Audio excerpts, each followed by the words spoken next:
happy to go. I see more people are joining, so I just want to make sure that we are live streaming. That is the most important. Okay, let's just make sure that we are live streaming and that we are live streaming the right video. Okay, live with Adri Visser. Yes, that is running. Great stuff. Okay, so I want to play you a video. So while we're waiting for people to join, so that you can get inspired today as well. Okay, so while we do that, let me share screen. Where is that one? There it is. So while we're waiting, all right, wait. Stop sharing. That's something wrong. Okay, there we go. Optimize, share sound. Okay, so let's start it. After this, I'm going to introduce Adri to all of you. 6-year-old Adri Visser's story is one of a courageous young woman who, despite being born physically disabled, lives a happy and positive life. Her disability was caused as a result of her mum contracting German measles when she was 6 weeks pregnant. When one meets Adri, you would expect someone who is a quiet, shy person. But she is none of these. Instead, she comes across as a young, vibrant, full of life young lady. Adri's disability has not stopped her in pursuing her dreams to become a professional swimmer. During our visit, she tells us how she overlooked the stares and the teasing while growing up. I think I noticed that I was different when I had to go to a normal area and everyone was staring at me and they didn't quite understand what was going on. And I never felt different, but everyone treated me differently. Like, for instance, when we'd go to the restaurant, we would rather sit in the corner because my mom didn't want everyone to stare at me and make me feel self-conscious. Well, to be quite honest, I actually like it right now because to me it's like I'm an inspiration to so many people around me by just being myself and eating the way that I do, speaking the way that I do, in the way that I live my life. Adri learned how to swim when she was only 13 years old. Little did she know that this would change her fate forever. After completing matric, Adri went on to the Northwest University in Potchefstroom, where she obtained a diploma in sports science, a degree in human movements and psychology. Her swimming coach at the Northwest University has described her as a fighter. She is such a swimmer, always wanting to work hard, never giving up, so determined, so inspiring to all of the other swimmers around her. Adri gives thanks to her mom, Gertrude, who she says taught her independence and is the reason she has achieved what she has today. She gave me the spoon and said, "Eat," and she walked out of the room. If she did not do that, I wouldn't have been so independent as I am today. And in a way, she is my role model and a person that I look up to because I'm doing everything that I am today because she believes in me. Gertrude says she never wanted her daughter to go to a home for the disabled. When she's in contact with so many people, it inspires you so much. It's actually very hard sore when you think, the people wanted to remove her from me and eventually she came on top of the world. As Adri gears up for the workplace, she raises a few concerns with us. Obviously, the mobility to get around in your office. How high would your desk be for you to, write down and have access to your computer? Because most office chairs are too high for you to reach or to climb on.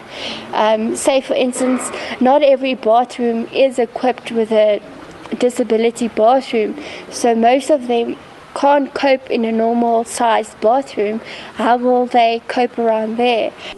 Adri says her wish is for everyone to realize that despite your circumstances, you should never give up. You should believe in yourself and your dreams. Cheers! I hope that my life would be an example to live your life to the fullest and never to back down. And if you truly believe in yourself, you will accomplish whatever you set your mind to. Adri is planning to further her studies and do an honours degree in biokinetics at the Northwest University next year. Athlenda Mati, SABC News, Brakpan. Okay, everyone. Are you using the 5-3? I just want to stop there. Okay, stop screen share. Okay, welcome this morning. We have an amazing speaker. It's Women's Day. Thank you for those who are letting us know where you are from in the chat box. I see Anba is also here, and I saw Andre is also here. So we have a few male supporters. So we're looking forward to listening to and being inspired today by Adri, an impeccable super girl, superwoman that has achieved the impossible. She went out and that where most people give up. And I just want to commend that we have Adri here today. So I just want to see if I have something about Adri. Adri is a Paralympian. She swam for South Africa at the Paralympics. She grew up in Potchefstroom. Main thing, apart from being an athlete, she's also a motivational speaker. She's fluent in Afrikaans and English. And like you heard in the video, she studied human movement study and psychology at the Northeast University. And, she began swimming in 2001 in Johannesburg at the age of 13 years old. She's also, why the sport? I've always liked being in water and I wanted to do something new and exciting. She swam for the St. Andrew Dragons Club in Johannesburg, and her coach was Marika van Oort. I love it. Her nickname is Nemo. So I would love to know where that nickname came from. She also loved watch rugby, and I believe she enjoyed this last weekend when the Springboks won the British Lions. She also won silver and bronze medals at the 2014 Pan Pacific Championship in Pasadena, California, United States of America. Most influential person in her life is her mother. She's a hero idol was Natalie Du Toit. Her sporting philosophy is always have faith. And like we're going to say, have faith like the mustard seed today. To have a career and dream ambition is to have a career in biokinetics. And, she said, and I'm going to leave the rest for her to discuss to you and tell you a little bit more about herself. So Adri, welcome. Are you there and ready to come and share? You're welcome. Welcome you, Jane and Elisma, and all of the people that are joining. Adri, welcome. Hey, Clemens, welcome to me and so many people. It's really a privilege to be here. So yes, I'm honored to have you here this morning. Please, I've made you spotlight. So if you want to know everyone on, welcome to at the bottom view. There says view, and you can change your view to gallery if you want to, and you don't want to see yourself. So just tap there. And then Adri, when you are ready, you're welcome to start your session. I see we have people around the world today that are here to come and listen from you. So Adri, when you're ready. Okay, thank you so much. Cobus, I just want to fix a mistake. I'm not originally from Potchefstroom. I'm from Kempton Park, but I have studied there for 11 years. So that's kind of my home-based town, but I'm currently in Pretoria, just so that you know. Okay, good. Thank you for that correction. And Okay. yeah, so you have an international audience all the way from Ireland and Kenya and a few people around the world. So I'm looking forward to listening to you. Adri, when you're ready, you can go. Thank you so much. I'm just going to go share the screen.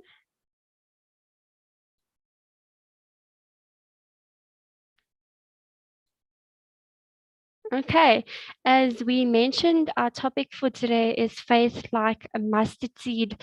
And if you go to the word, it's from Matthew 17, verse 20. Okay, so I want to start off and truly just share this thing a bit bigger. Just make sure. There we go. I can click it here. Okay, let's start off. As you know, my name is Adri Visser, and I'm going to have a talk with you today. Thank you so much for tuning in. I really appreciate it. I haven't done this for quite a while with COVID, so if I'm a bit rusty, just excuse the pun with it. Okay, so let's start. Okay, so I really want to tell you a story before we continue. Now, imagine this scenario.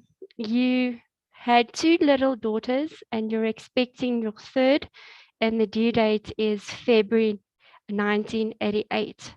So you go into labor and your husband's nowhere to be found. You give birth and it's not what you expected at all. When this lady had the birth of her child, the child was born disabled. She only had 2 hands and 1 leg. And for the mom, you could imagine how devastated she must have been, not knowing that her child would be disabled before giving birth.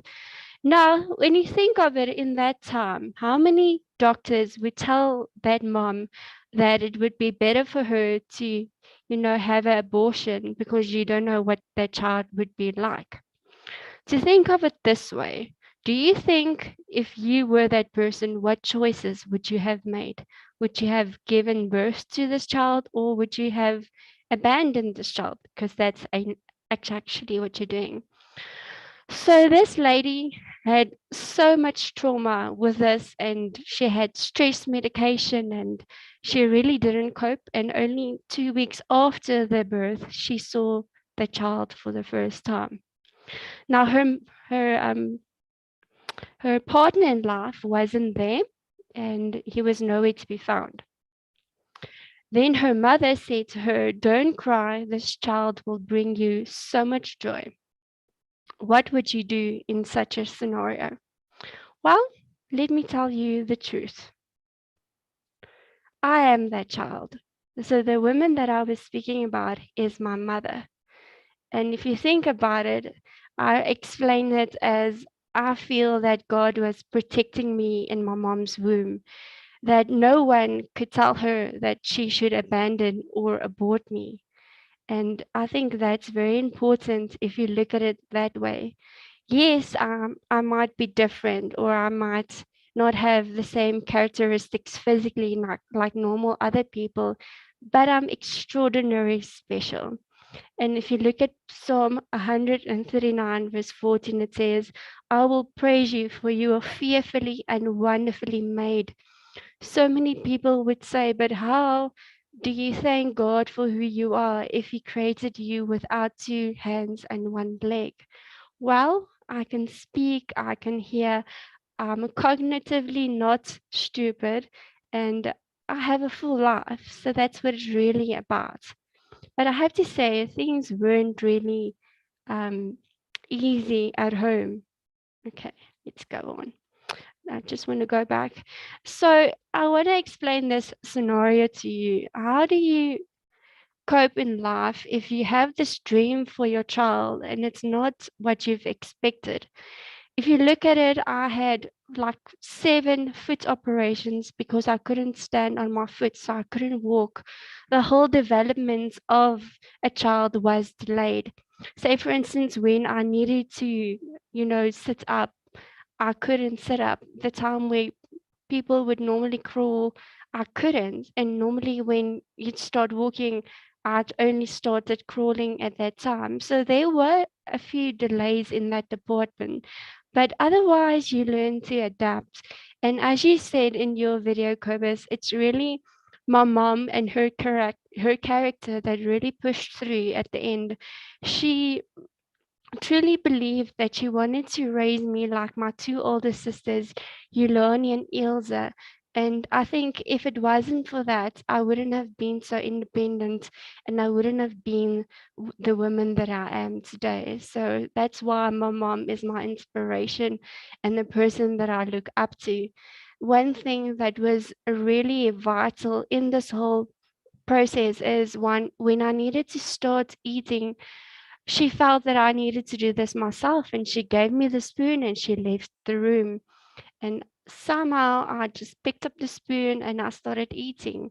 And I realized that perhaps I won't do things like a normal person would eat, but if I wanted to do things, I needed to adapt to it. So I do things differently, but I managed to do them at the end of the day. And I think one thing that really stood out with, if I speak to my mom about it, is she gets very emotional with the part where people came to her and said to her, "But listen, can we take your child and put her in a physical care home that you can have a future, that you don't need to worry about your child?" And she said, "No, she'll raise me herself." And to her, she couldn't imagine how one person would abandon their child. And as I said, my father wasn't anywhere to be found. Truthfully, my father wasn't in my life for quite a long while. She and my father decided to get divorced when I was in standard 7, not because they had marital problems, but because he had a drinking problem and he was very violent towards my sisters and sometimes towards me. So a part of being disabled, I still had a toxic home scenario, and yeah, we really did have some difficult times as a family together. But I have to say that because of that, we have a very special bond between mother and 3 daughters. And I think it's my sisters that really, show you that they love me unconditionally.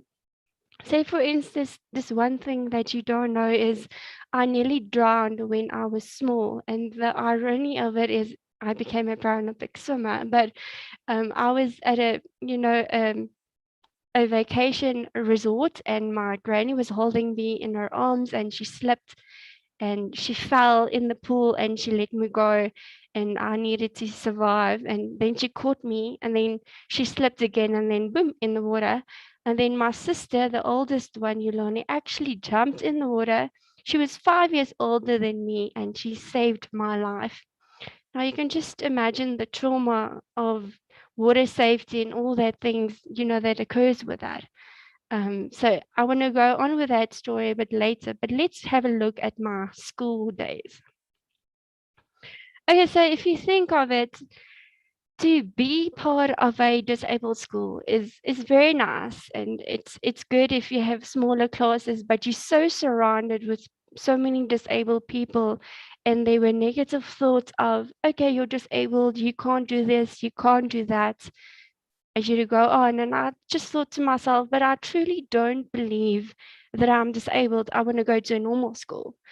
And there I just said to my mom, listen, mom, can we have a look around and see which normal schools would allow me in their program?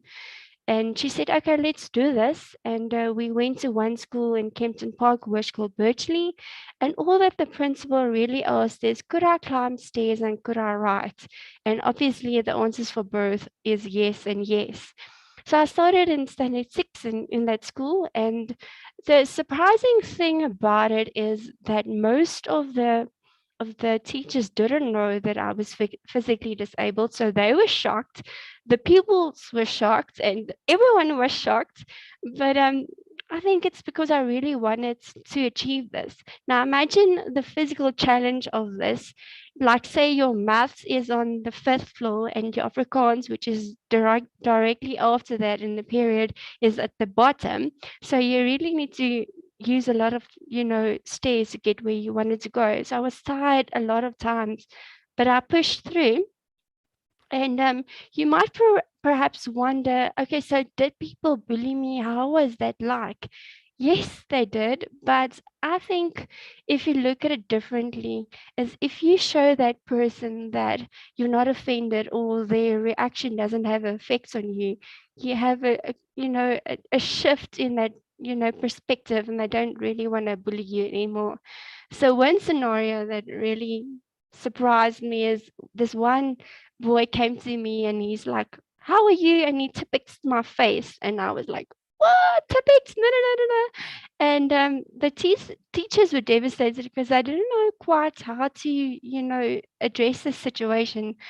And later I started laughing with the guys, and at the end of the day, they started singing songs like Yo My Hero Boogie, things like that, where we actually became friends. And I think it just shows you that you need to shift your perspective of bullying. And I really wanted to be a prefect and, show people what it's like to be example for others. And I really did well in that. And I think with my swimming personality, that made me a bit popular, but not really in the same sense, if you understand what I'm saying. Are you still with me? Okay, let's Yes. continue.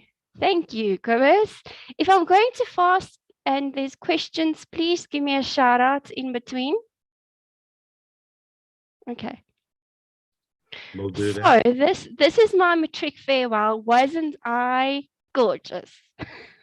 Okay, so the fairy tale about this is I really had a thought of what my matric dance dress would be like. But as you are a single mom with 3 kids, this is a bit daunting, and I didn't have a date to go with, and the school decided that they wanted to make this special, and they arranged a limousine and they paid for the dress, and I could really choose exactly what I wanted. And this is truly, very special to me. And yeah, what an honor to be part of something like that. Okay, let's continue with my swimming journey, because this is what it's really about, isn't it? Okay, so as Quibber said, I started swimming in 2001. Now, the reason why I'm called Nemo, Quibbers, is because if you look at my arms, I have one longer arm and one shorter arm.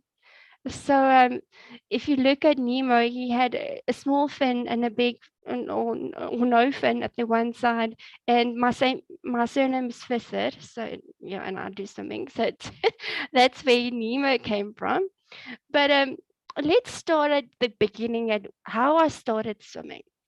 So there was this lady at my disabled school when I just finished there that asked if some people would be interested in swimming as a sport. And I was thinking, okay, my sisters do basketball and they do netball and they, athletics and stuff, but I don't have that opportunity to participate in anything. And then I decided, okay, but let's try out for this. And we went to this lady. We needed to go to Alice Park every Sunday morning. And I started in lane 8 with the backstroke, which I didn't know what it was. And I went so skew that I landed up in lane 1 at the other side. You can just imagine a 50-meter must have felt like 100 meters to me. So just make that mental note of that. And small things like blowing out of your nose is something that I didn't understand. So to put that into perspective is when you blow out of your mouth or your nose, you prevent the water from coming into your nose, and you need to regulate your breathing, and it helps your buoyancy.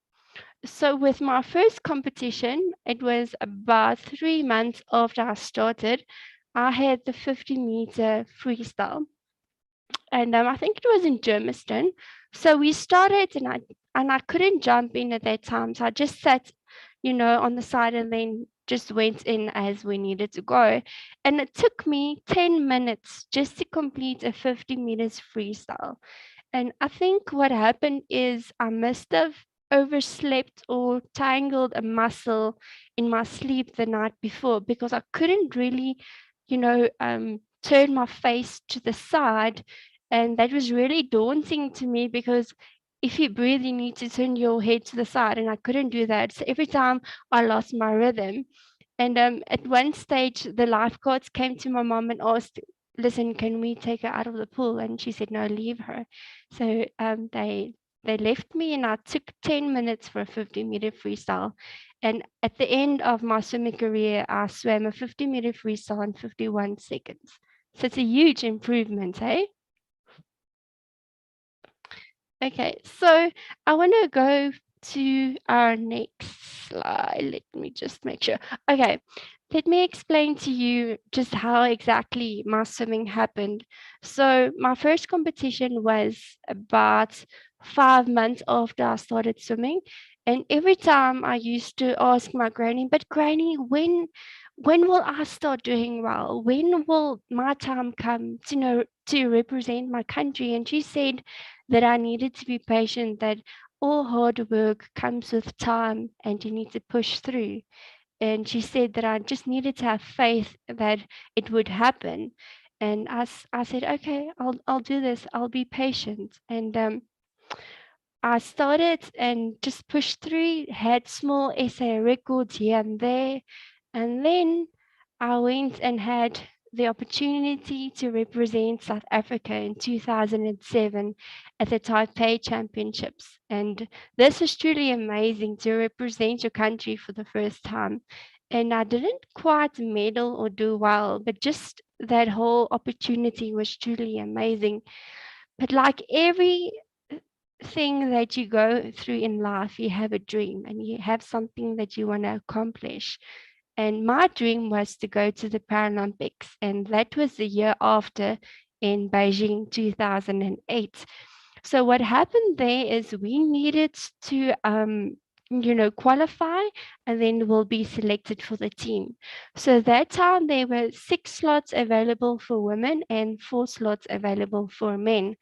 And the qualifying place was in Stellenbosch. So we needed to drive all the way there. And something that I didn't know is I had qualified for these events already, but I didn't know. So I felt a lot of pressure in wanting to qualify. And I ended up qualifying in the 100 breaststroke, the 200 freestyle, and also the 100 the 200 freestyle, the 100 breaststroke, and the 200 IM. Anyway, so it was very daunting because I didn't know at the time, like I said. And we went through, and they said it was very important for you not to be late for the announcement of the team. And I'm like, okay, I'm normally a early person, we won't be late. But have you had that situation where everything goes wrong before the time and you can't explain why you're late, but you're late? Now, something comes in here which I really want to share with you. And it's important to me because I truly believe that God cares about us and that He wants to spare us pain and, discomfort as much as what He can. And when we arrived, I was really late and the team had been announced already. And I was so stressed because I missed the biggest announcement of my life. And this one lady came to me and she said, listen, we are so sorry. Are you okay? Are you okay? And I'm like, what's wrong? What's going on? And she said that I missed the announcement, but they accidentally, didn't have my name on the list. They cut it off somehow, and they just wanted to say they're sorry, but I made the team. And I'm like, whoa, what? Wow, I made it. This is fantastic. And then when I thought about it, is how would I have felt if I was there? They announced the team and I wasn't there. Did any one of you have a experience like this in your life before? I really did not. And I was truly overwhelmed by the grace of God of protecting me about something that I would have felt like a failure of, and I wasn't. And I made the team, and this is a dream come true. Let me tell you about this experience. So at the time, this guy in this photo, Theo, was my coach, and he truly did bring the best out of my swimming at that time. And on your left, you can see I was a bit dazed there and really chuffed about this upcoming competition. But I have to say, when you're in your dream and you're truly achieving this, it truly feels unreal. It took me 7 years to get where I wanted to go. So it truly shows you that you need to push through and that you need to persevere, that you should have faith in the unseen and faith of the reality of that your dreams can be accomplished. And it lets me think of that faith like a mustard seed. And it says, if you have faith like a mustard seed, you can tell this mountain to move and it will move. Now, if you look at that mustard seed, it's so small and tiny. But if you have just a little bit of faith, you can ask a gigantic mountain to move and it will move. And I think that's truly what happened with this Beijing Paralympics. Now you think, okay, she made it, nothing else can go wrong. Well, let me tell you this scenario. So as you know, you get a couple of perks as being a Paralympic athlete, like a new kit and tracksuits and fantastic costumes like this one. It takes you forever to put on though. I have bigger upper legs, so I really struggle to get it over my waist and my legs because it's so tight. I I necessarily just have to ask someone to help me put on my suit because it's so tight. Anyway, so we had these kits and we also got new towels. So I learned to jump in from the block standing in a weird position. So for instance, I'm on my one knee on the one side and the other side I'm standing on my foot. So it's not it's like, when a guy like kneels down to ask a lady to marry him, like in that position on the blocks. And what happened is when the buzzer went off, I slipped in the jumping position and I landed up in the lane rope. And I'm like, oh my word, this is the baddest start ever. And I was like, what am I going to do now? I really need to push through. And I said, okay, now you need to make up for this time that I lost. And I just went for it. And I swam exactly the same time that I entered in it. And I think I was placed 12 in the world. And I was chuffed at the way that I handled it. And I think I was truly proud of myself with this. But then you probably think, okay, this is not too bad. So I had 5 days off in between the next race of the 100 meters breaststroke. And the one day I felt like, yo, there's something wrong with my shoulder. It feels like a shoulder impingement and I can't really move my shoulder. So this is a injury that normally occurs with people with swimming. And it's kind of thing that happens a lot. And I went to my coach Theo and I told him, and he's like, okay, let's take you to the physio. And the physio is like, oh, it's okay. And this one person came and she said, no, it's not. Let's do dry needling. Let's get you on medication to decrease the inflammation and so forth.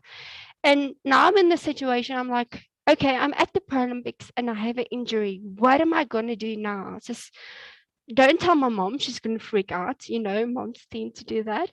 So I was, really thinking, what am I going to do about this? And I was truly just psyched. And I think I just chose to be positive. And I went in the race and I had those inflammation pills before the time. And I didn't feel anything. And I jumped in and I had a perfect streamline, came up, perfect turns. And in the race, I was just thinking, God, you've put me here. Help me through this.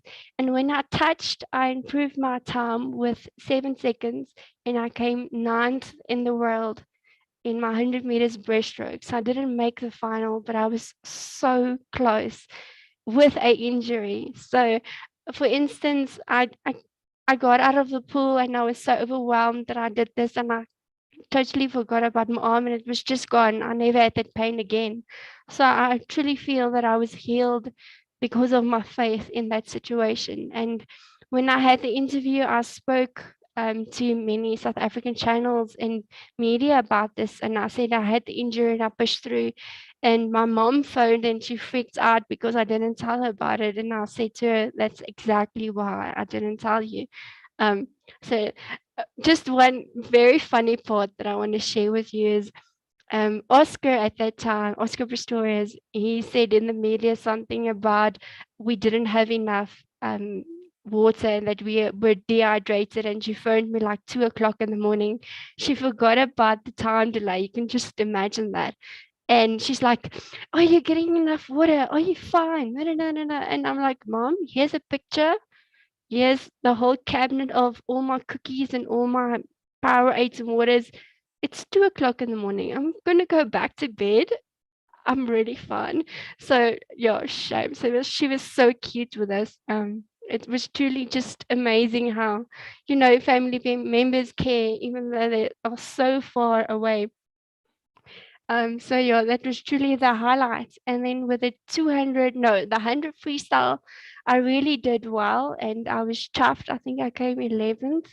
So with every race that I had, apart from the 200 freestyle, I improved my times. And that's what you really want in a competition. Now, in the next picture, I wonder if you will recognize this man.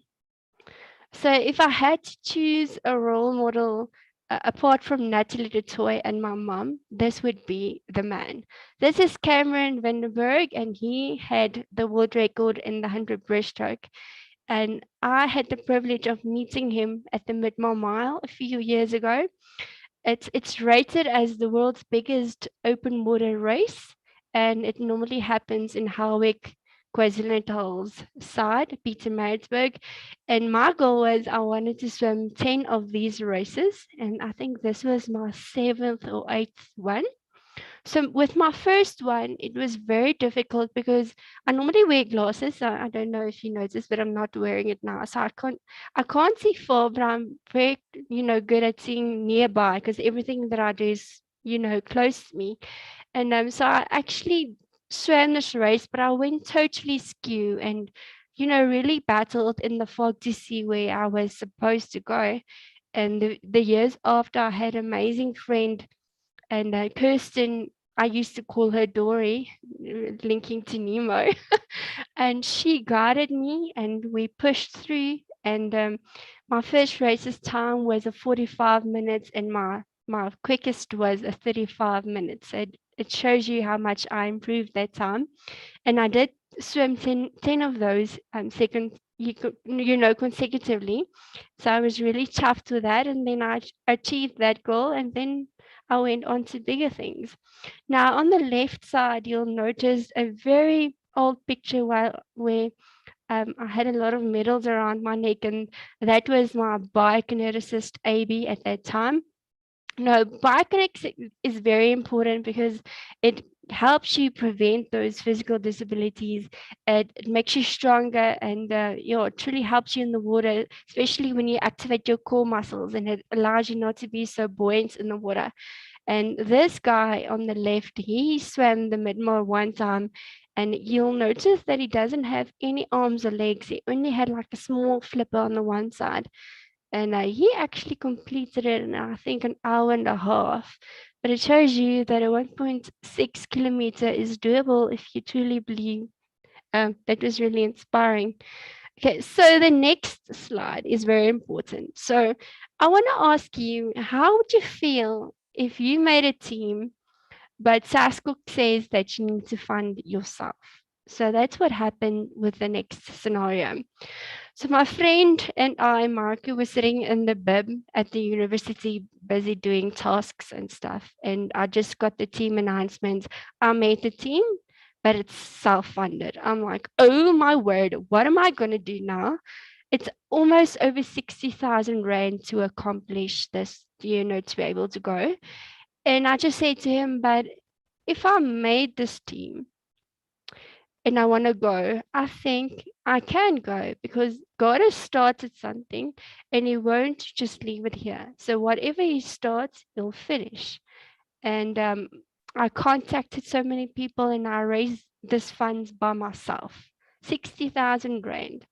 And 7 days before the trip started, I was able to have this, and I booked my ticket, did the visa thing, everything. I was on my way to go to the Pan Pacific Para Swimming Championships in America, Pasadena. So it's close to Los Angeles. So if you look at this picture, you know the Hollywood Boulevard signs where all the popular actresses and actors could put their stars. I found the one of Sandra Bullock, and yeah, this is, you don't get the opportunity to actually explore the countries that you travel to. So this is very, special to me. And she's my favorite actress with romance and comedies. And I was the only girl on the team. So I felt a lot of pressure because so many people, helped me get there. They funded it and they believed in me. And I truly just didn't want to disappoint them. And it's a mind thing of, okay, don't disappoint. Okay, don't do this, don't do that. And I just thought to myself, I'm gonna just enjoy it. I did my part, God's gonna do the rest. And I ended up getting 3 Africa records. And you'll notice I won a silver and a bronze medal. What an achievement to actually achieve this. And I thought to myself, this is amazing. This is truly fantastic.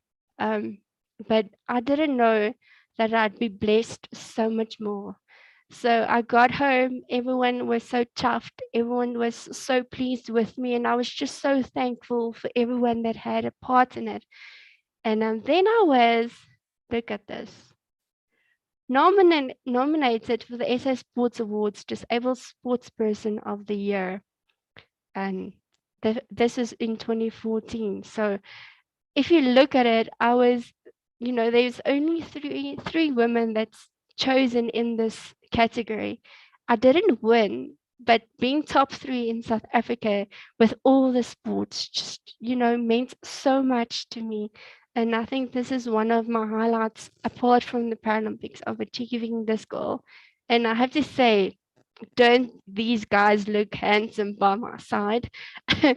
Yes, I'm really blessed with amazing friends in my life. And even though I didn't win this category, I said to him before the time, the guy in the middle, because I don't think I'm gonna win, but it's okay because in my heart I'm a winner already. I've achieved what I wanted to, and I think it was God's way of telling me before the time, and it really just helped me, process everything before this announcement was made.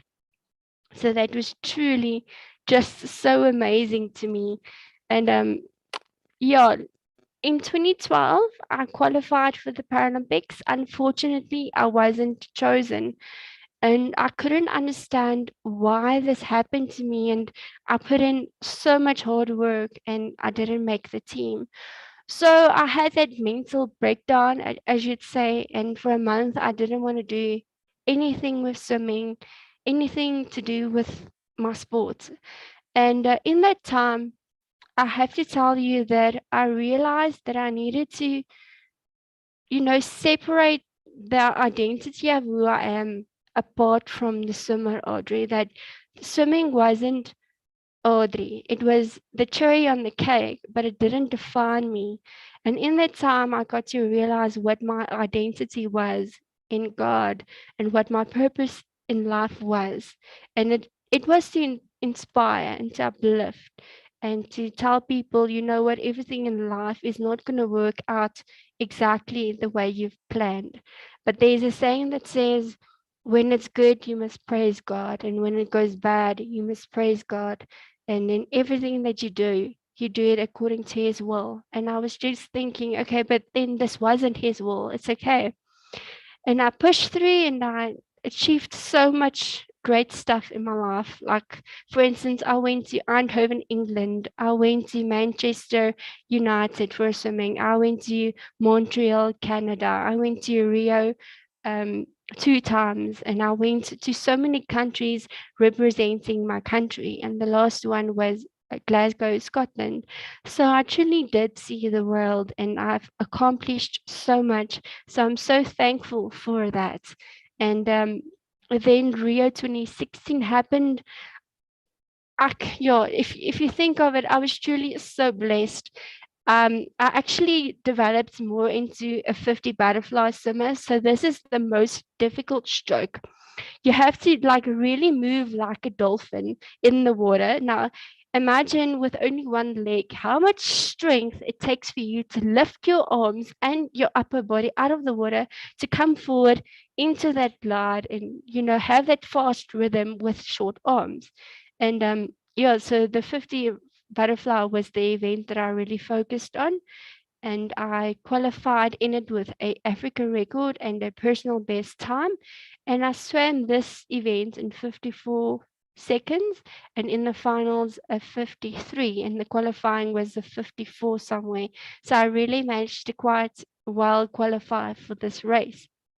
So I was ranked 6th on the world ranking list, but unfortunately the spots for the lady swimmers weren't as much, and I didn't make the team again. And I thought to myself, okay, there's so many sporting personalities that accomplish so much, but they retire too late. They reach their peak and then they just around afterwards. And I just thought, okay, I'm gonna retire from this on a high note and continue with my life and focus on my academics. So I retired July 2016, and I have to say that was emotional, but I'm very proud of everything that I've accomplished in my swimming career. Now, this is where things get more interesting. As you know, I went to a normal school, and at the university, everything's normal. So I'm very thankful that I did that, because I think the adaptation would have been so much more if I didn't do that. So this is what I accomplished. I did my diploma in sports science, my degree in human movement science and psychology, my honors in recreation science, and listen to this one, master's in recreation science pending, dot, dot, dot. So I'm still busy with this one, and it's taking me 3.5 years. But if you think of the challenges and all your hard work that you put into something that you truly believe in, it's really amazing because my master's to me is really special. I wanted to look at something that brings value to people with disabilities, where I could combine biokinetics and recreation at the same time. Now, why did I go into this direction? So, when I first started there, um, the person that put me into the university, she asked me if I could please go see a psychologist. They just wanted to make sure that I'd be able to cope. And she asked me if what I wanted to study, and she said, okay, so your marks don't look that good, perhaps you can do your diploma in sports science. And then I did that, and I went over to my degree in human movement science and psychology. Now, if you look at it that way, what did I want to do? I really wanted to be a biokineticist. That was my dream.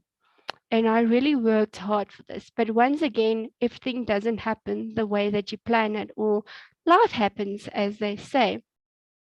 So when I was in Pasadena with their championships, what happened is I was apart from the actual team that was sponsored, and I needed to stay alone. So I was like there 2 days before the rest of the team. And in that year, I think it was 2014, the biokinetics honors, people that made it to go through to do, the interviews, that list came up, and my friend Chanel let me know that I didn't make that list. And I was alone in Pasadena. No one was there around me to support me, and I needed to cope with this disappointment on my own. And I was just thinking, okay, you're focusing on your swimming right now. This didn't happen. What are you going to do to make this happen? So in 2015, I enlisted for different subjects that I wanted to, improve. So what happens is you focus so much on your swimming that something's got to give. So sometimes I'd focus more on exams and then shift the swimming a bit, but basically that was my priority, to be more in the pool than anything else. But I have to say that my marks at university were so much more achievable than I had in school. So I had distinctions and amazing subjects that I truly loved. I mean, if you look at the one, it's all about physiology and how your body, assesses it and how you can push through. And really, she shows you aerobics and anaerobic exercises, what it means, and so forth. So I really like the human movement science part of it. So with the 3 subjects, no, I chose 4 subjects, and in the 3, I had distinctions, and that allowed me to have a greater average to reapply for this honors in biokinetics. And as you know, I'm quite well with this speaking, and yeah, that's because I'm an extrovert and a social butterfly, and I think I just love that part of my character. But so that allowed me to, have a really good interview with this program, and I made the honors program in biokinetics, and only like 24, students make that list out of over 300. So I was really proud of myself, and I started the program, everything was going well, and they said to me that the Health Professional Council has just approached them. Sorry, but you can't practice biokinetics in the institute. With your physical disability, you can't do your biokinetics anymore. And this was devastating. But I have to say, the support that I had from the people from the department really meant so much to me. So the head of the department, Dr. Mariette, at that time spoke to people, and we combined my honors, and I had a couple of, biokinetic subjects, but I didn't have the honors. I can't say that I have my honors in biokinetics, but then we decided, okay, let's combine recreation subjects with us. So in 2016, I had undergraduate recreation subjects and two, biokinetic projects. The one was orthopedics, and from sports science, I had sports psychology. So Quibus, that's where the psychology part of me also stood out. And so I did it in 1 year, and with that, I still had the Paralympic trials in 2016. So if you ask me now how I did that, I honestly don't know. But it just makes me think of with men, these things are impossible. With God, everything is truly possible. So this is truly amazing. I went and they said, okay, then you can apply for your honors in recreation science. And with this, I had to do the whole interview part again. And the person said to me, okay, so you really wanted to do biokinetics. Why should we approve you in recreation science? So I just told them that I'm truly a person that, I can adapt quite well, and I truly want to rehabilitate people to be physically active. And that there could be a good connection between recreation and biokinetics. And I just said to them, I'm an adventure girl, and this is exactly why I want to do this. So yes, finally, I did get my honors in recreation science. Now, there's one module where you need to be physically active and do adventure stuff. Now, can you imagine for me not having fingers, how difficult it would be to make a figure of 8 knot?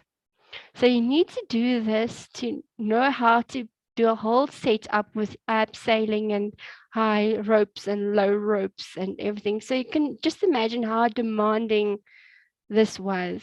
I remember the one day I was so overwhelmed because we had the practical oral section, and I just couldn't grasp how these knots worked. And my friends in the class just, they were so understandable, and a class of only 3 really does put a lot of pressure on you. But you can see in the picture, I did do abseiling. Now, this is from the wall from the university's building. And can I quickly show this video to you? Guys, do you want to see this video?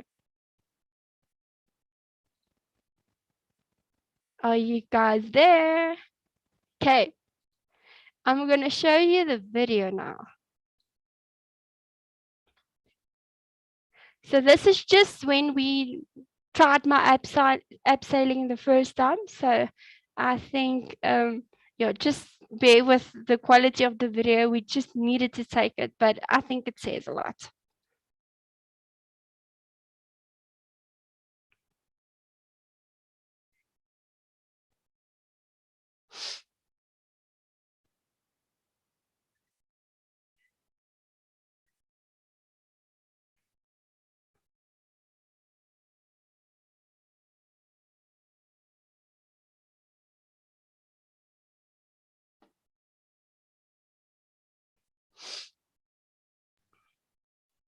Are you going to play the video now, Adri?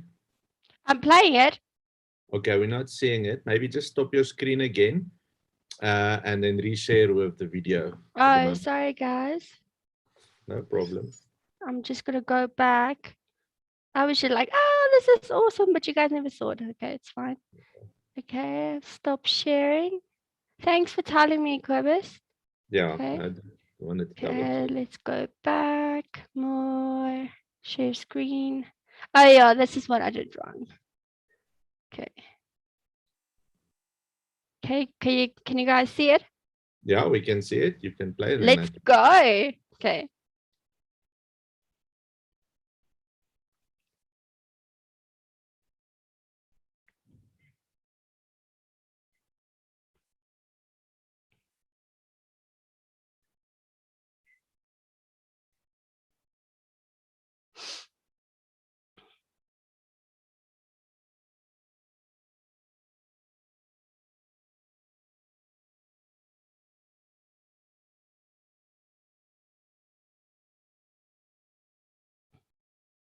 Now this part was really difficult because now you have to let go.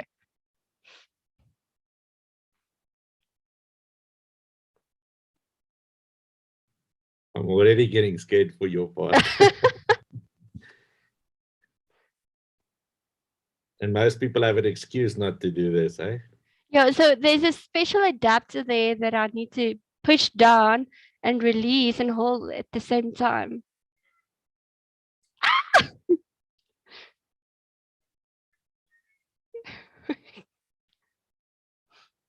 Okay.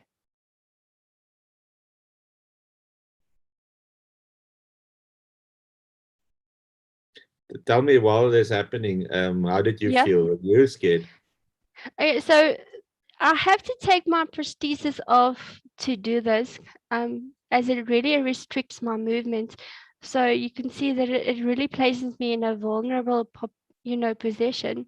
And having to climb over the railing was very scary.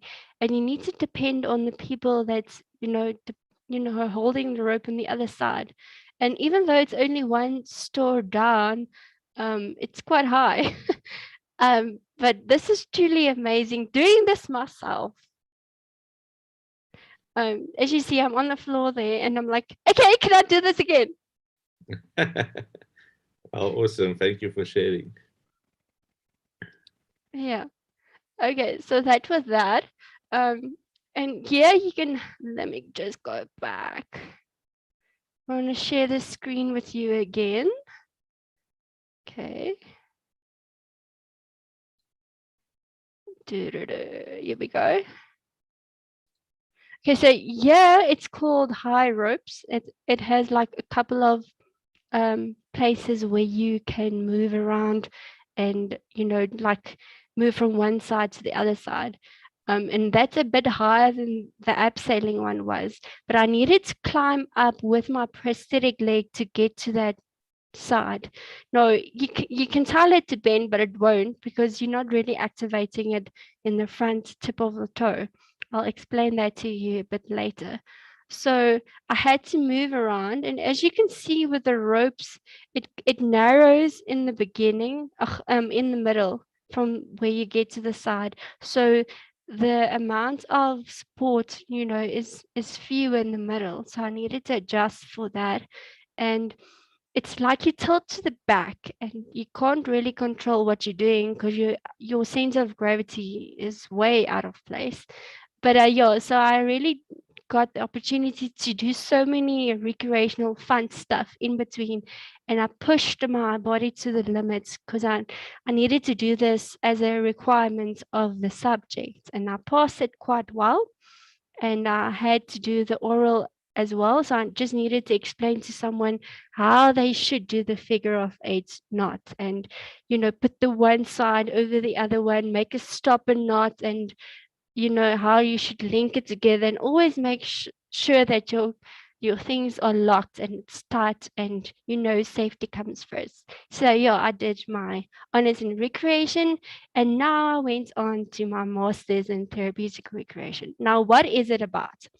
I'm looking at the leisure constraints of lower limb amputees and how that affects their quality of life. So basically I'm saying, if people can't do like what I did here and say things like walk around and explore and just live, that their quality of life can be slightly lower, and that there is a link between leisure constraints and quality of life. So I only have like a half an article left, so hopefully we'll submit that at the end of August.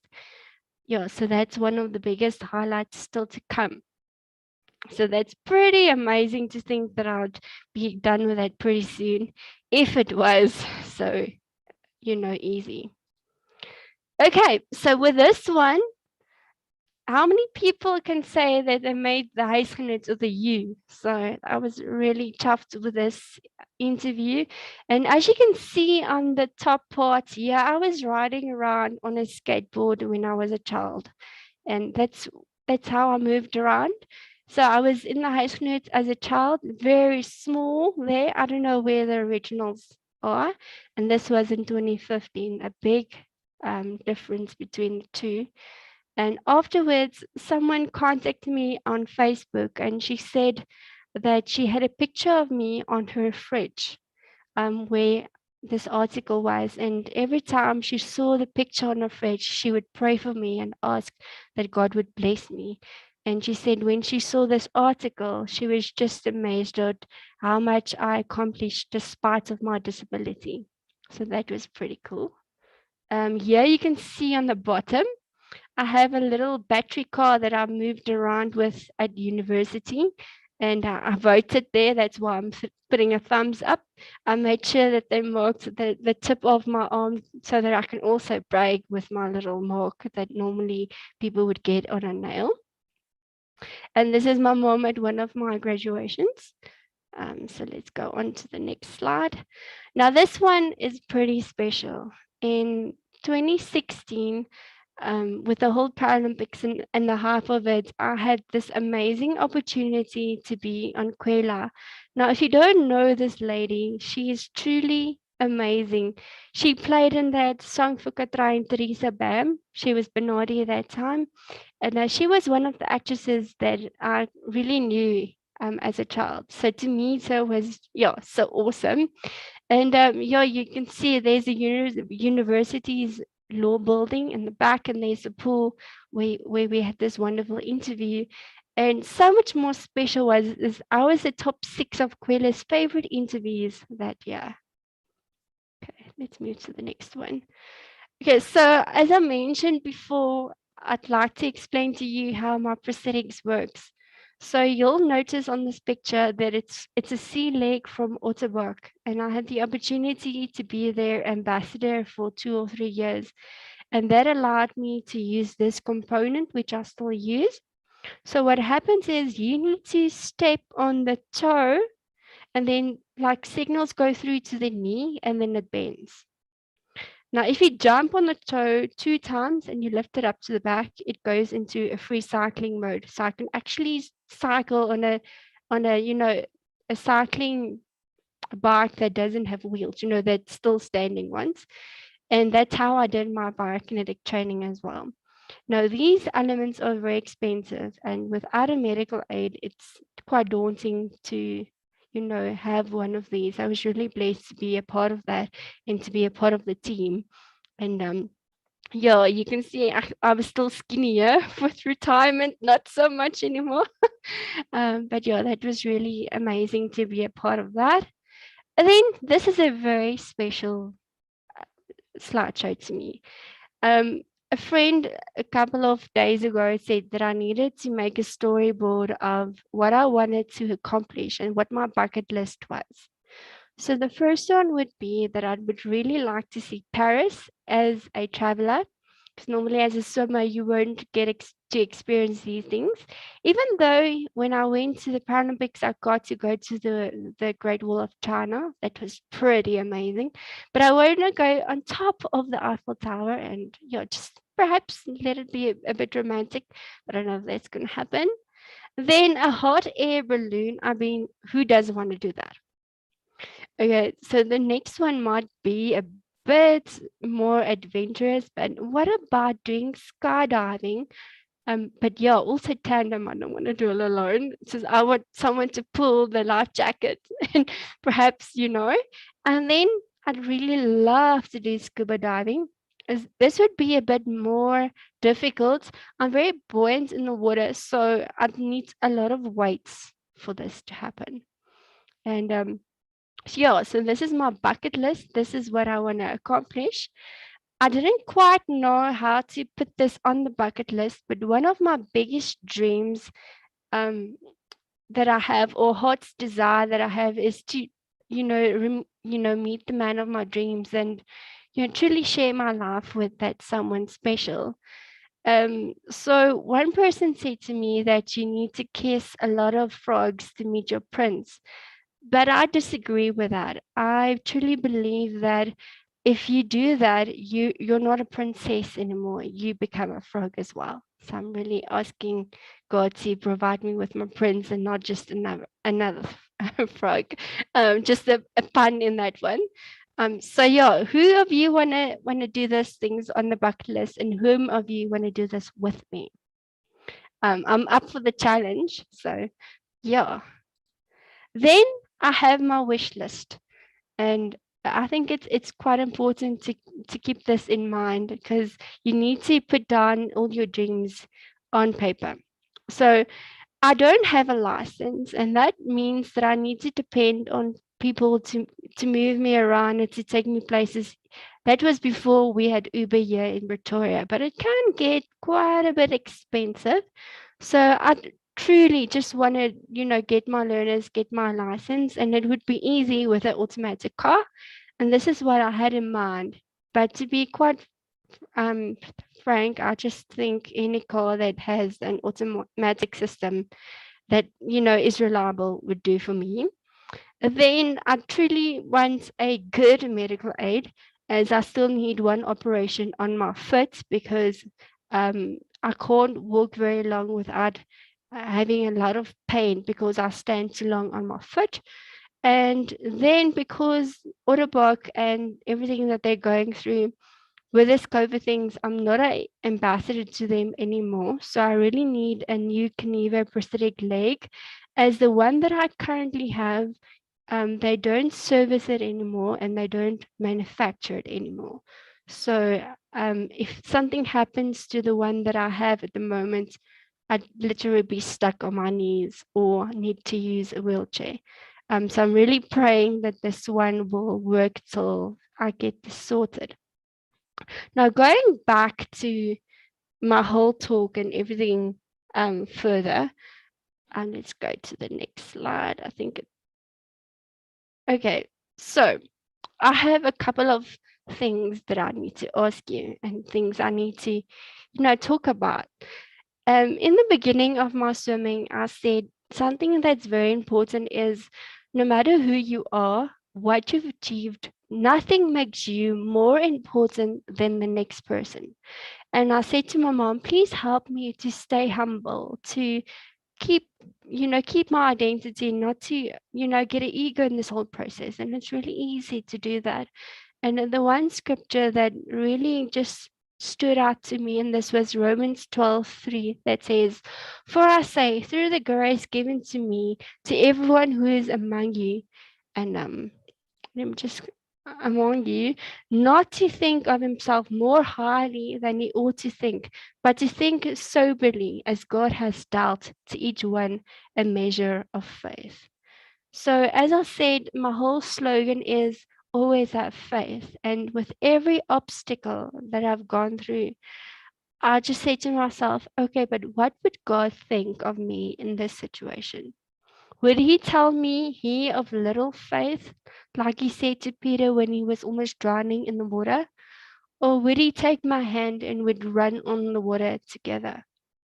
And yeah, it's really difficult sometimes to stay positive and not let circumstances and things get you down. But I truly think it's your mindset. There's one saying that says, so you think you are, so you will be. So everything that your mind is consumed of, that comes forth in your life. And, it has a ripple effect.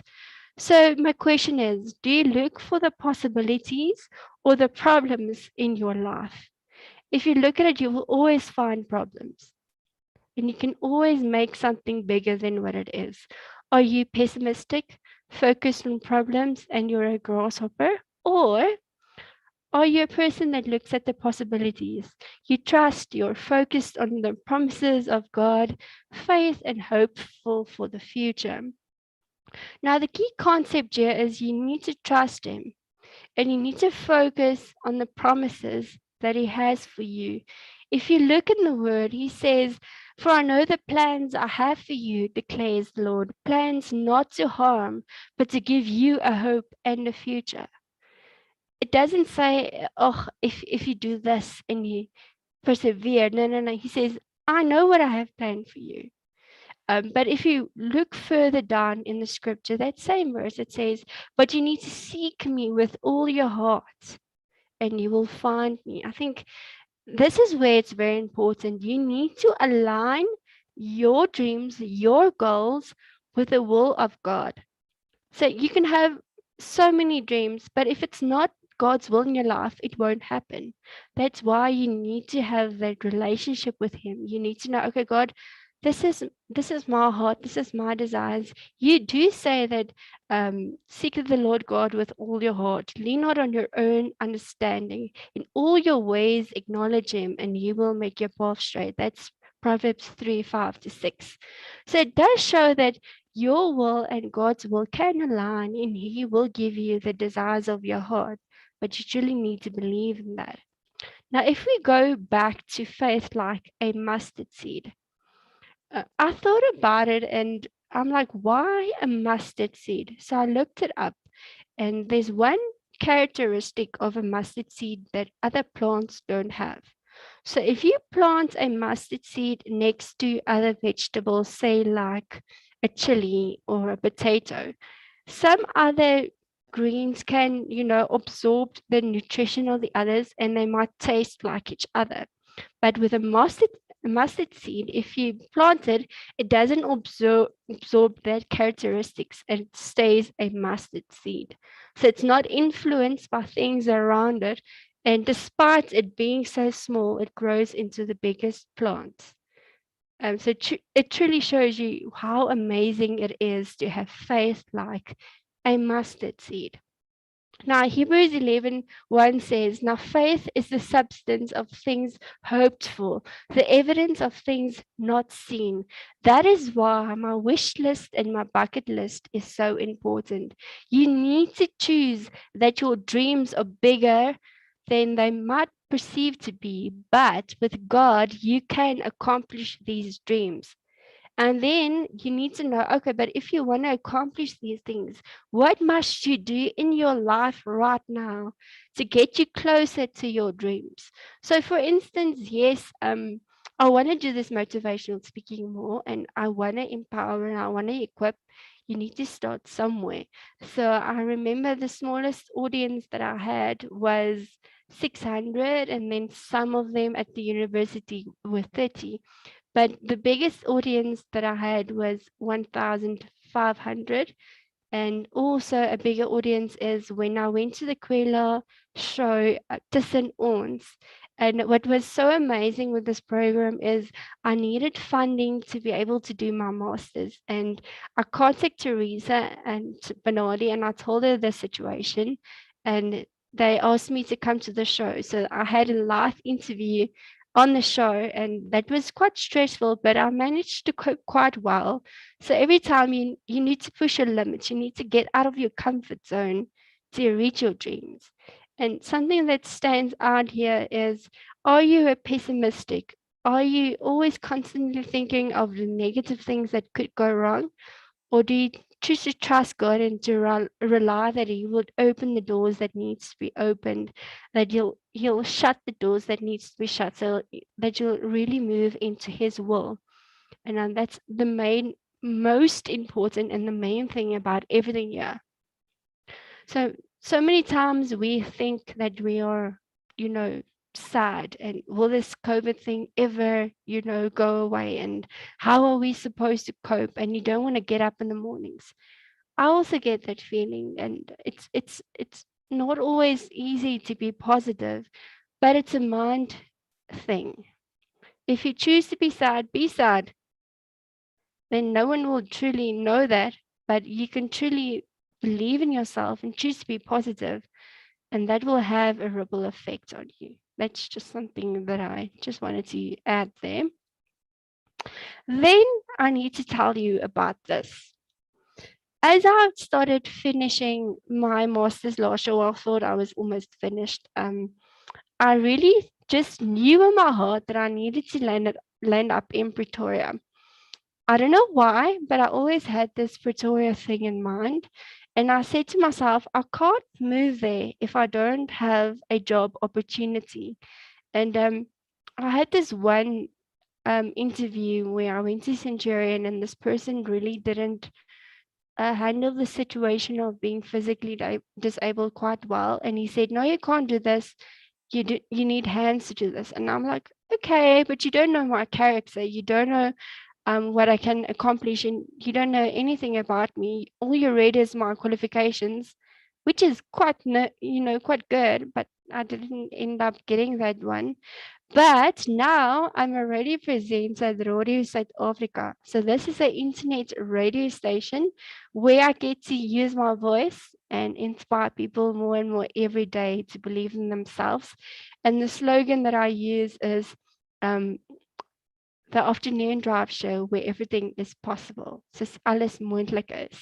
And that's what I focus about. So every Friday, I choose someone that's inspiring, that made a difference, or I think would, truly, you know, suit the program that I'm doing. So I started there and I truly love it. I'm in the anchor show, which means I'm on the air from Monday to Friday from 4 to 6.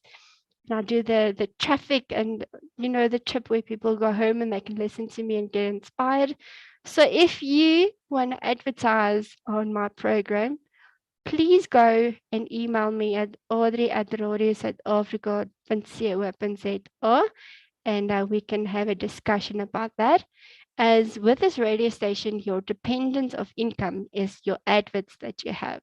So I really want to combine this radio station with my motivational speaking and life coaching.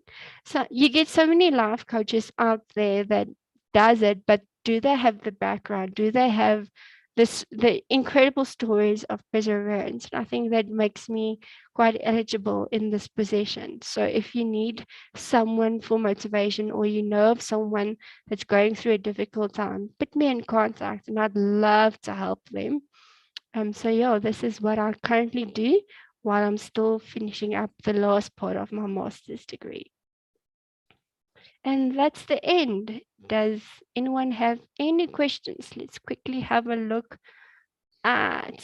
Yes, Adria. Anbe says, a positive attitude, belief, and commitment. Mariette says, dear Audrey, thank you for your message and sharing. You are truly inspirational. Thank you for wisdom shared, for spreading joy and hope.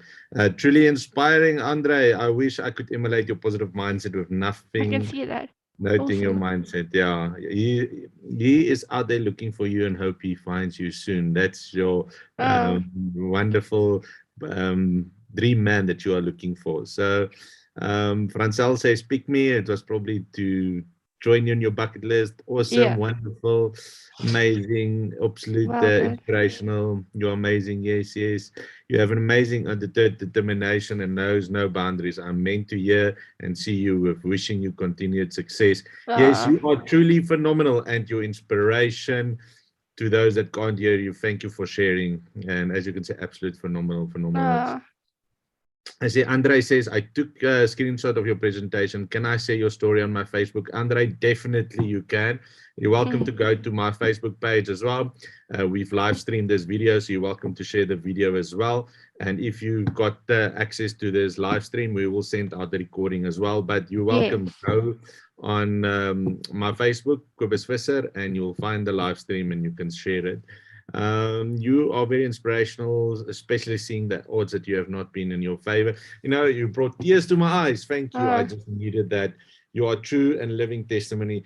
Everyone that's on here, know that you don't have an excuse. Whatever you would love to go achieve. Here's Adri that can have all of the excuses in the world, and she's not using that excuse. So why are you making excuses not to go live your life that you are meant to be?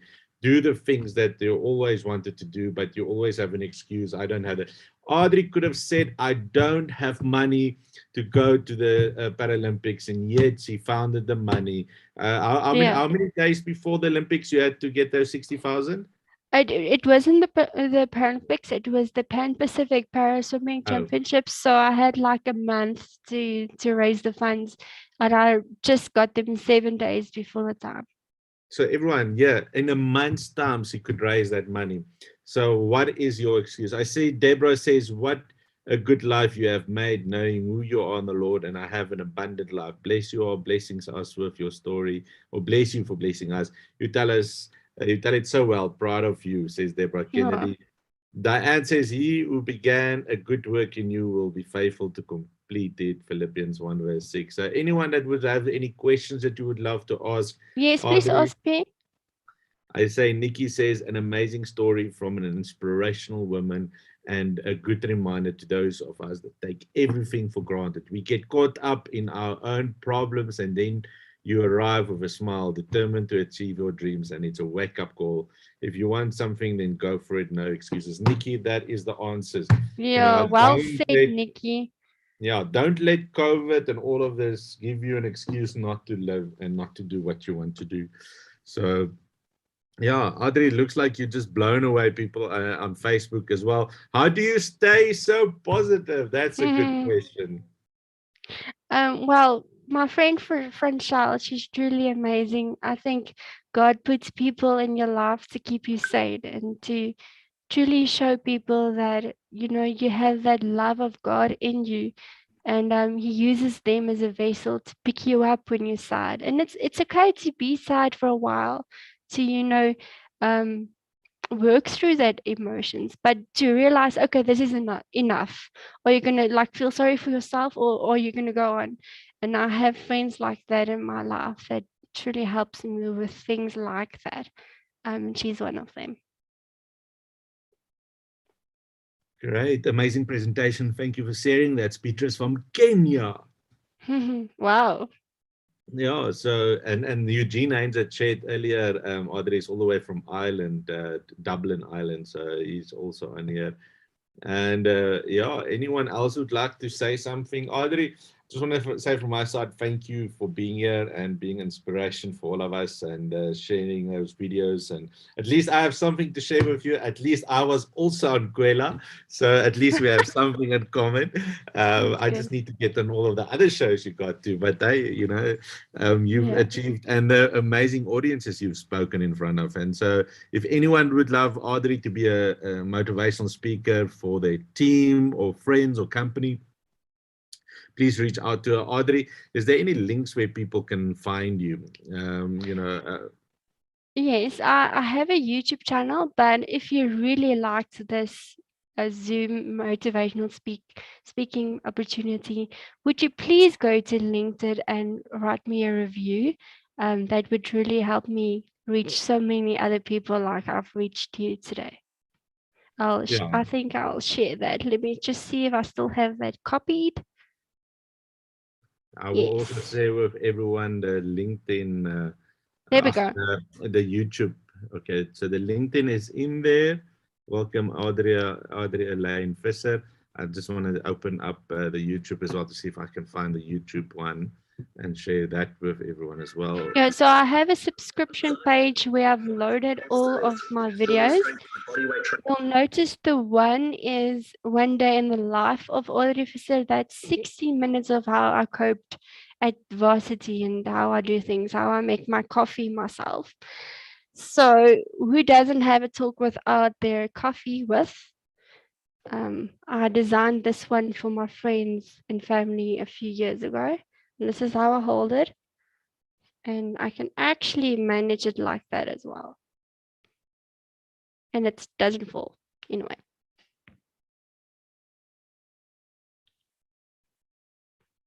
Did you find it, Cobus? Audrey, no, I'm not. I can't find it. Well, I just still checking. Okay. Yeah, I just wanna. You say it's 16 minutes. Een dag in die lewe. Yes. Okay, I've got it. I'm gonna share that with everyone. Any last thoughts from your? Yeah. Does anyone have a specific question that they'd like to ask me pertaining to my disability or whatever? Okay. From another perspective, in Pretoria, so it's in the heart of Johannesburg, so I'm not too far, and I'm more as welcome to go wherever you need me to do that motivational speak. Okay, everyone, Okay. I just shared the YouTube channel in the chat box if you wanted to go and please follow her, and also if you want to connect with her on LinkedIn, and you will definitely make a day. We will be also sending this out on the YouTube. Yeah, and then the email where you can get me as well is this one.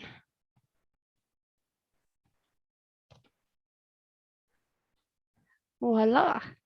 And it's also connected with swimming.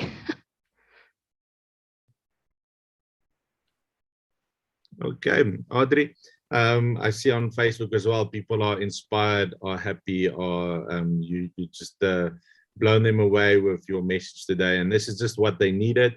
So from them also, thank you for your support and everything. And yeah, from my side as well, thank you for everyone tuning in. Just an update this afternoon at 4 o'clock, we have Melishwa, also a motivational speaker and coach that is gonna, an engineer that is gonna talk to us. I think I saw her earlier on this call as well.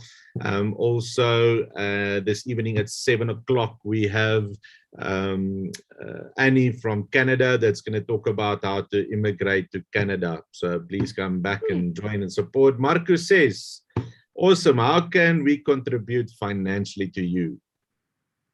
Oh, Marco, you can send me an email and we can speak about it. But what I'd really like is someone to advertise on the program, or yeah, we'll just have a talk on email. Thank you. Gomez, say for instance, I don't know if we do the sharing of details on the show. Yeah, I think the best is to contact you directly, Adri. So if anyone wants to contribute, please reach out to, and then also talk. Adri is a person that would love to connect with you individually. And then also Beatrice, I sent you details. Adri also wants you to be a speaker on their company event. And please send an email. I just, she's from a big company, Lafarge and Wholesome in Kenya. So I've just sent you details. Please reach out to her as well, Adri. Okay, everyone. I just wanted to say one last thing. It's quite different with a Zoom meeting to see people's reactions or to, you know, link with you from this multimedia. But I think I did it quite well, but it will have a different dynamic if it's done live. And I'd love to show people, okay, this is how I actually make coffee. This is how I brush my hair, things like that, that you know, like contributes in those talks as well. Yeah, Adri, it's interesting. One of the ladies sent me a message like that, and I don't know if it was now to ask for it, but you know, it is stuff like that. People wonder, you know, because nobody knows. You live alone at the moment, right? You have a little dog that you are looking after. You live alone. You know, the basics of life. You know, how do you brush teeth? How do you walk around? How do you make your food? Brush hair, shower, all of that. You know, that's question, you know, that some of us take for granted. You know, we want something, we move and we do it. But, you know, for you to do something like that, you have to plan ahead your day. You know, I'm going to go to the kitchen, so I must make sure I do everything. And, you know, for some of us, it's a 5-minute journey. You know, I believe you would be able to tell us it's not a 5-minute journey for you. It's a whole half an hour just to do all of that, if not longer.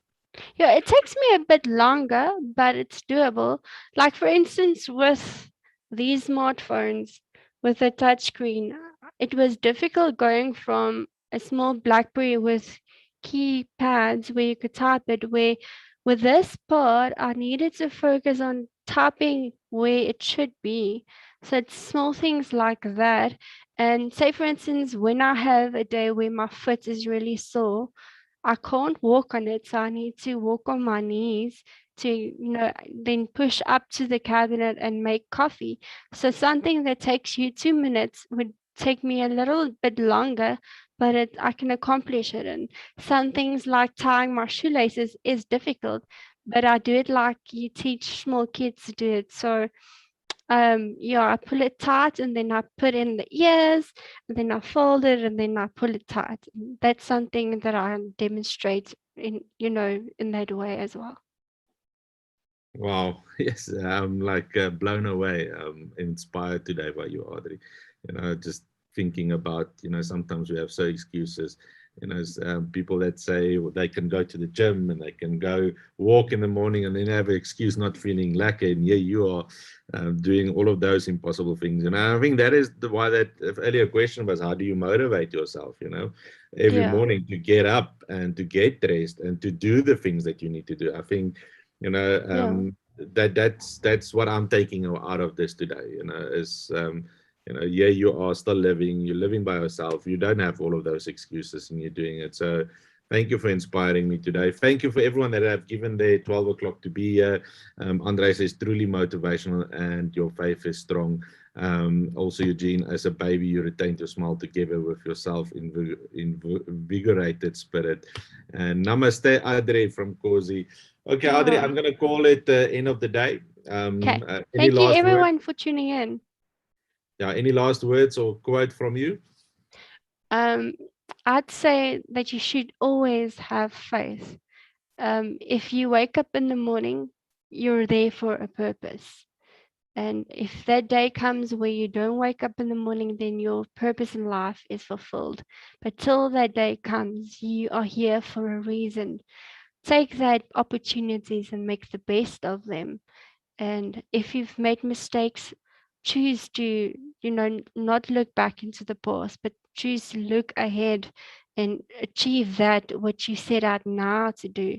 And even though that mountain may look quite high, remember God is always taking you with his right hand, and he is telling you, you know what, you can do all things through Christ who gives you strength.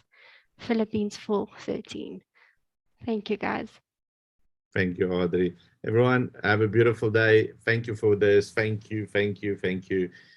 Blessings. Thank you, Audrey. Let's have an awesome afternoon. See you again on 4 o'clock. If you have not registered, go to Adri Visser's page and you will find it somewhere, or reply on the email of this invite that you got for this event. Let me know. And then 4 o'clock, we're going to have a Melissa. And then at 7 o'clock tonight, we have Annie from Canada. For those who think of immigrating to Canada, please join. Thank you for everyone that's been on here. Have a beautiful afternoon. Bye-bye. Thank you, guys. Bye.